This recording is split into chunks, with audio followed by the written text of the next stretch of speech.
Welcome to the Tech Egg. Don't get scrambled. Enjoy the video. You'll start by confirming Onenote supports Immersive Reader and opening the page you want to read.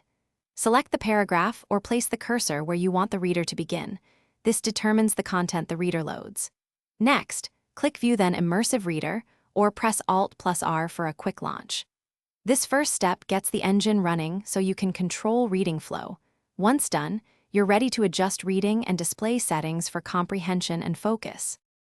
Once the reader opens, use play to hear the content aloud and change voice or speed to match your listening comfort. Slower speeds help with new vocabulary while faster speeds assist review. Then, tweak text preferences, increase font size, spacing, and choose a theme to reduce visual clutter. Enable grammar tools to highlight syllables, nouns, verbs, and adjectives so you see structure. These adjustments help you process information faster. To finish, apply line focus or adjust column width to 0 on 1, 3, or 5 lines at a time.